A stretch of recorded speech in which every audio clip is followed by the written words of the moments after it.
bénissons le Seigneur pour cette opportunité, pour partager avec vous la parole de Dieu. La Bible nous dit, le ciel et la terre passeront, mais la parole de Dieu ne passera jamais.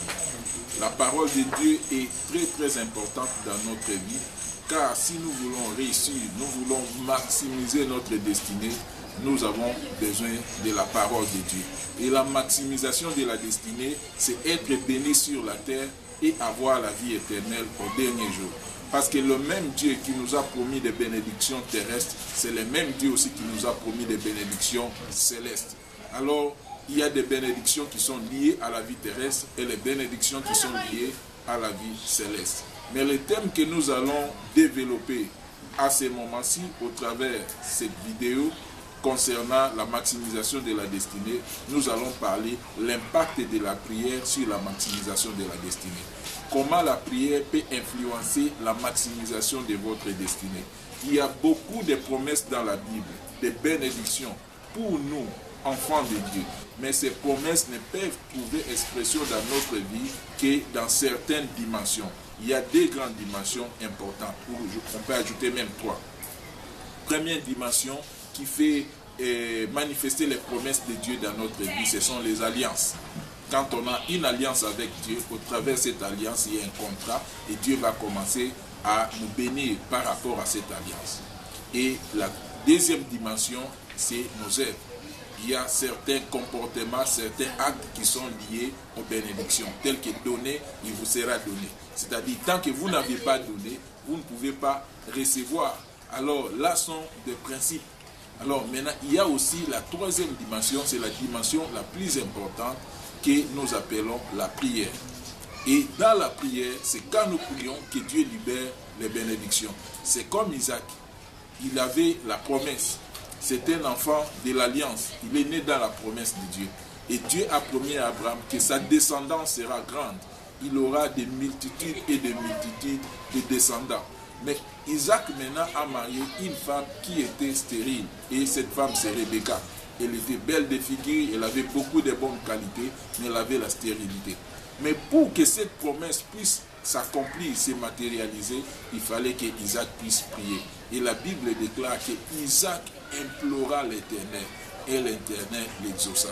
Vous voyez que les promesses étaient là, l'alliance était là, mais il fallait la prière pour décanter cette bénédiction.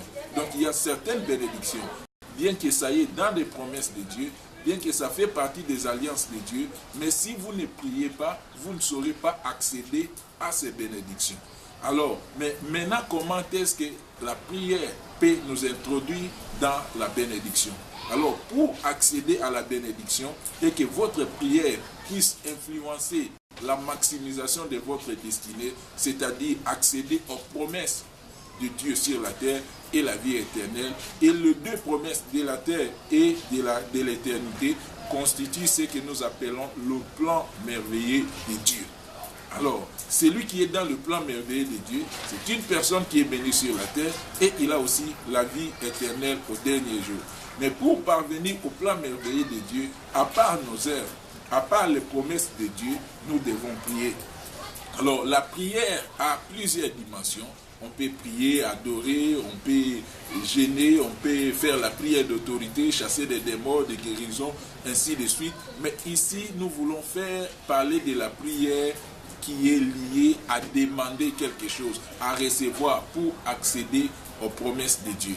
Alors, nous allons parler de notre verset de base et je vais répéter ou rappeler encore le thème. Notre thème, c'est les trois dimensions de la prière exaucée. Alors, pour que la prière soit exaucée, il y a trois dimensions. Et ce sont ces trois dimensions-là que nous allons développer au travers cet enseignement que je vous demande et je vous exhorte de suivre avec beaucoup d'attention et beaucoup de foi. Parce que après avoir reçu ces enseignements, il y aura une onction spéciale qui va commencer à se manifester chaque fois que vous serez dans la prière. Parce que Dieu est derrière sa parole pour l'accomplir. Toutes les promesses de Dieu ne ratent jamais. Mais il faut maintenant harmoniser ces promesses par rapport aux principes et à la parole de Dieu. Alors, nous connaissons un verset très populaire, un verset qui est connu de beaucoup de chrétiens, même ceux qui ne croient pas en Dieu connaissent ces versets. C'est Matthieu chapitre 7, le verset 7. On dit Matthieu 7, 7. Alors, ces versets nous disent ceci. Demandez et l'on vous donnera. Cherchez et vous trouverez. Frappez et l'on vous ouvrira. Alors, dans ces versets, nous trouvons 3 mots. Le premier mot, c'est demander. Le deuxième mot, c'est chercher. Et le troisième mot, c'est frapper. Ces mots ne sont pas placés en vain dans ces versets. Le Seigneur n'a pas prononcé ces mots seulement pour prononcer, mais il voulait exprimer ou communiquer quelque chose avec exactitude, avec précision aux enfants de Dieu, afin de comprendre comment est-ce que le mystère de la prière opère. Et dans la première dimension, c'est demander. C'est-à-dire, Dieu nous donne quand nous demandons. Si vous ne demandez pas, Dieu ne va pas donner. Ça, c'est un principe. La Bible dit demandez et l'on vous donnera. C'est-à-dire, si nous voulons recevoir quelque chose de la part de Dieu, nous devons prier, nous devons demander. Mais il y a beaucoup de chrétiens qui sont dans la distraction. Ils ne prient pas, ils ne demandent pas à Dieu. Quand ils sont en difficulté, ils disent que Dieu voit.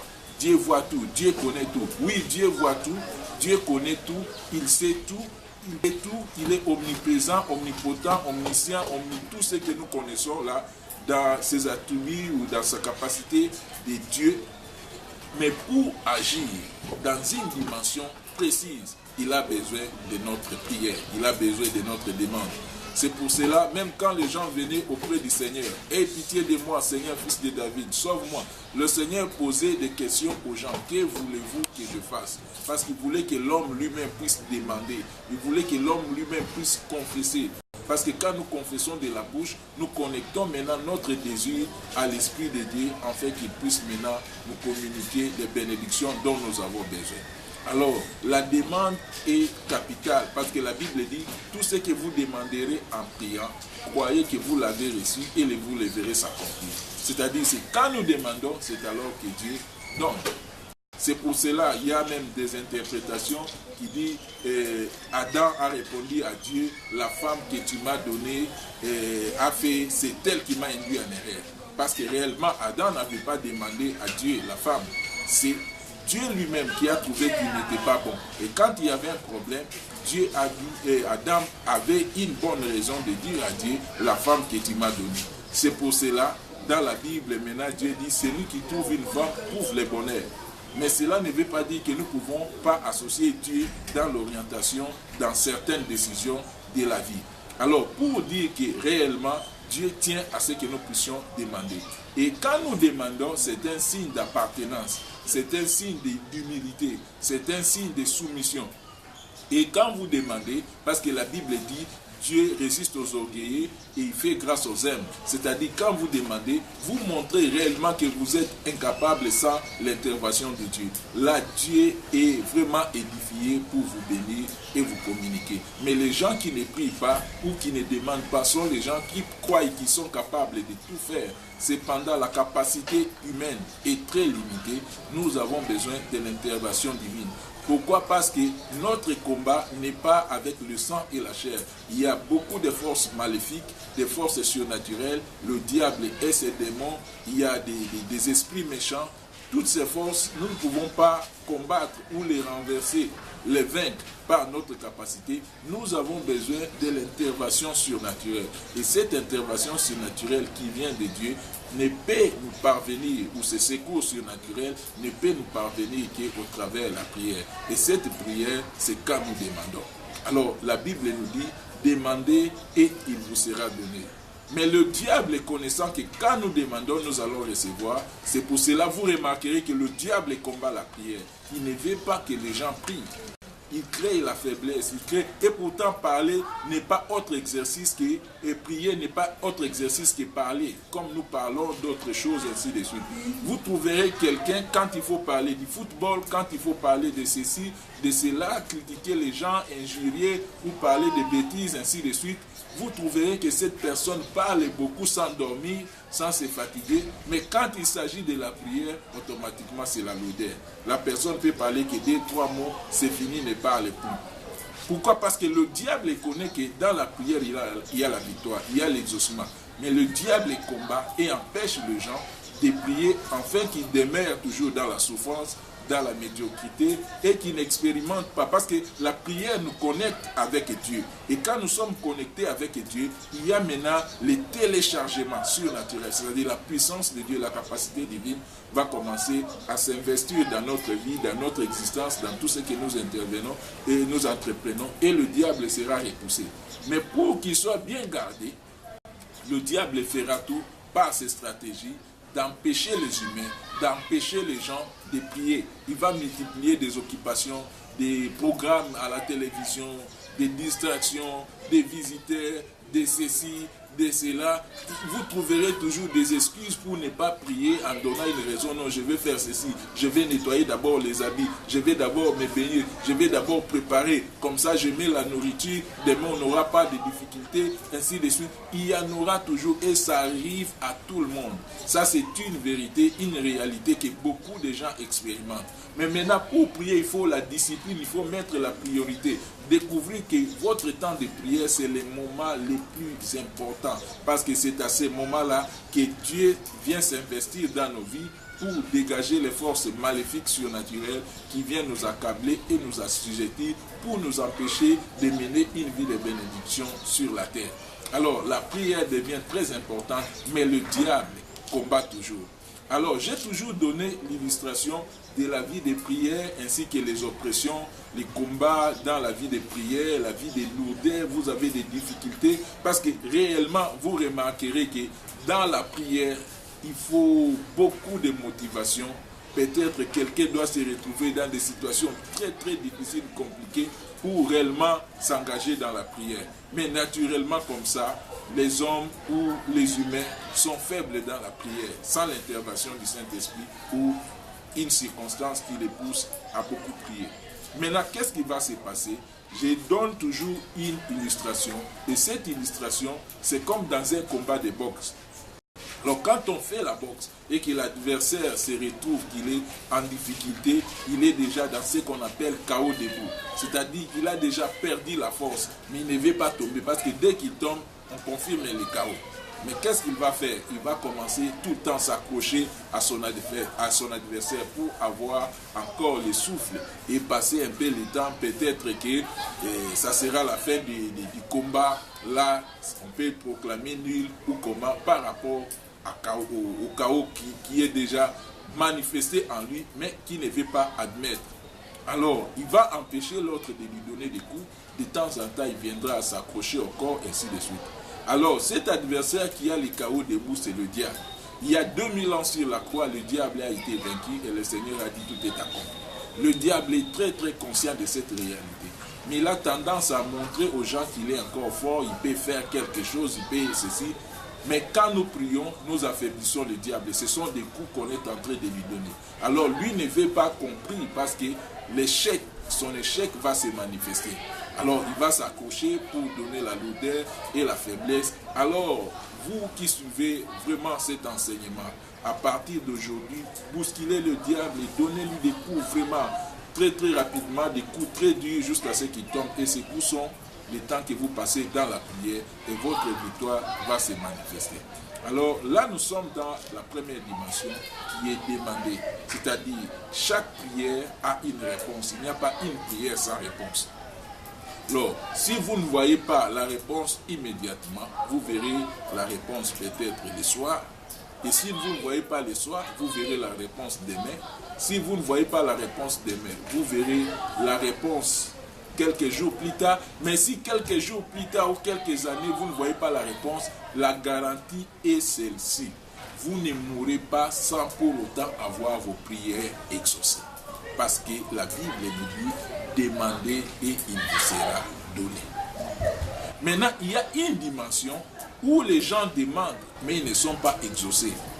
La Bible nous dit, vous demandez, vous ne recevez pas parce que vous demandez mal, dans le but de satisfaire vos désirs. C'est-à-dire, il y a des gens aussi qui demandent mal.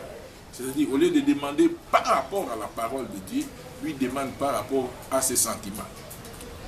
Alors, quand nous demandons à Dieu, nous appuyons sur la parole de Dieu. Nous appuyons sur les promesses de Dieu. Nous appuyons sur ce que Dieu a dit. Et non par rapport à nos sentiments ou nos exigences. Vous trouverez quelqu'un dans la prière qui donne des ultimatums à Dieu. Si tu ne fais pas ceci, moi aussi je ne ferai pas cela. Si tu ne fais pas ceci, je vais déchirer la Bible. Dieu ne va pas faire cela parce que tu vas déchirer la Bible.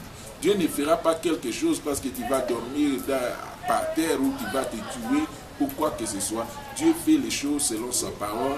Dieu est derrière sa parole pour l'accomplir. Alors en priant une bonne prière, il faut dire, Dieu, tu as dit ceci dans ta parole. Vous serez des têtes et non laquées. Maintenant, je vais faire l'examen où je suis en train de me préparer. Je vais commencer à étudier.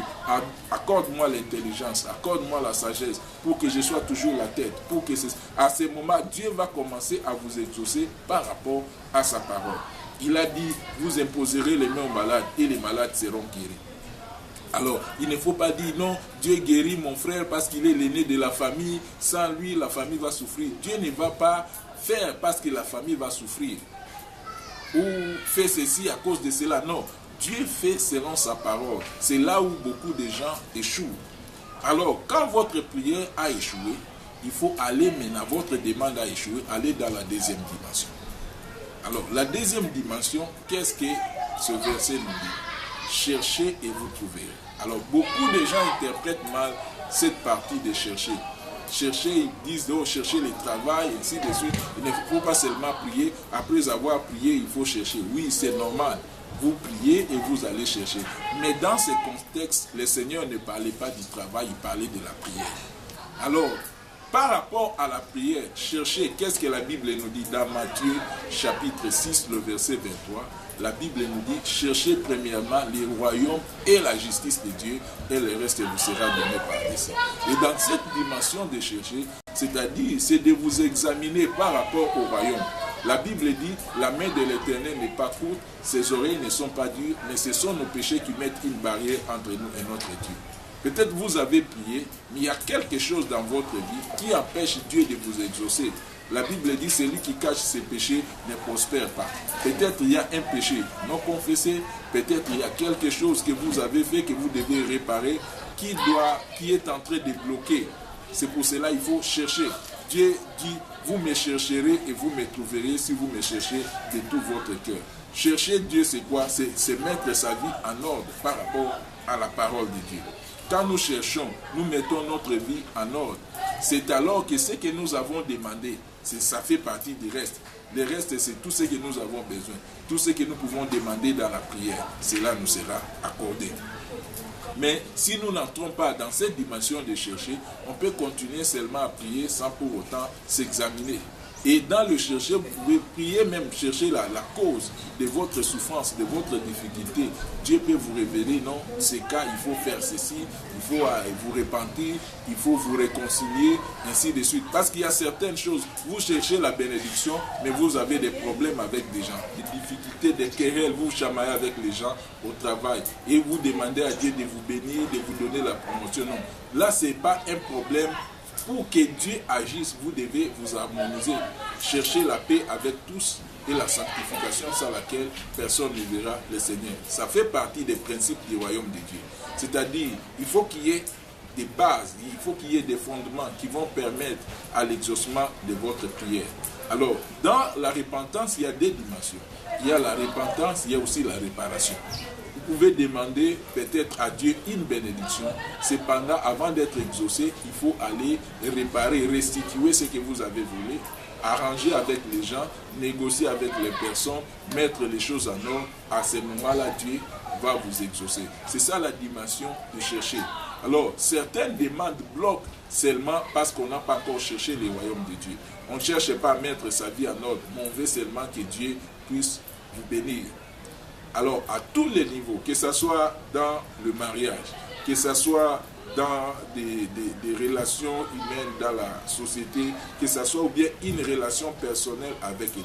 S'il y a un péché, arrangez d'abord ce péché et Dieu va exaucer votre prière. C'est pour cela dans la Bible, Marc chapitre 11, le verset 25 au 26e verset, le Seigneur nous dit ceci. Lorsque vous êtes debout faisant votre prière, Si vous avez quelque chose contre quelqu'un, laissez d'abord votre offrande là-bas et allez vous réconcilier. Pardonnez. Si vous ne pardonnez pas, votre Père qui est dans le ciel ne pardonnera pas non plus vos offenses. C'est-à-dire, Dieu ne peut pas pardonner nos péchés si nous ne pardonnons pas. C'est pour cela que le Seigneur exhorte même d'arrêter. Donc ça ne sert à rien de demander. Parce que quand vous demandez dans de telles conditions, ça ne va pas marcher. C'est une demande qui ne va pas aboutir. Alors il faut aller directement dans la deuxième dimension qui consiste à vous réconcilier avec les humains et vous réconcilier avec Dieu. Alors il y a la réconciliation verticale, c'est-à-dire nous ou vous avec Dieu, et la réconciliation horizontale, c'est nous avec nos semblables. Dans la dimension où la Bible dit, cherchez premièrement le royaume et la justice de Dieu, et le reste vous sera donné par-dessus. Maintenant, quand vous arrivez dans cette dimension et que vous ne trouvez pas l'exaucement toujours, allez maintenant dans la troisième dimension. Alors la troisième dimension de la prière exaucée par rapport à l'impact de la prière sur la maximisation de la destinée consiste à persévérer. C'est ce que le Seigneur parle maintenant de frapper. Il dit frapper et on le vous ouvrira. Alors le Seigneur nous donne la parabole d'un homme qui avait reçu le visiteur la nuit. Mais il n'avait pas de pain pour offrir à ses visiteurs. Il est allé chez son ami pour frapper. L'ami a refusé. Il dit, il est tard, je dors, je ne peux pas te servir. Mais le Seigneur nous dit qu'il a insisté. Son ami s'est réveillé pour lui donner du pain. Ce n'est pas parce qu'il est son ami, mais pour qu'il cesse de le déranger, de l'embêter, de l'importuner. Alors, quand on parle dans l'amitié, c'est-à-dire on est en communion. C'est-à-dire vous pouvez être en communion avec Dieu. Vous pouvez être en bon terme avec Dieu. Et le Seigneur nous parle, je crois, dans Jean chapitre 15, à partir du 15e verset, vous descendez là-bas. Il dit, vous êtes mes amis si vous gardez mes commandements. C'est-à-dire, vous pouvez garder bien les commandements de Dieu. Vous êtes amis du Seigneur Jésus-Christ. Mais il y a certaines bénédictions que vous ne pouvez y accéder que par la persévérance. C'est-à-dire, la disponibilité est là. Mais tant que vous ne persévérez pas, vous ne saurez pas accéder. C'est pour cela que la Bible dit, celui qui persévérera jusqu'à la fin sera sauvé. Et quand on parle du salut, le salut vient du mot grec, zozo. Zozo signifie le bien-être total. C'est-à-dire, pour avoir le bien-être total, il faut persévérer jusqu'à la fin. Alors, cet homme qui était allé frapper la nuit, il a persévéré jusqu'à ce qu'il a eu. Et c'est pour cela que le Seigneur dit encore, jusque-là, vous n'avez encore rien demandé. Demandez jusqu'à ce que votre joie soit parfaite.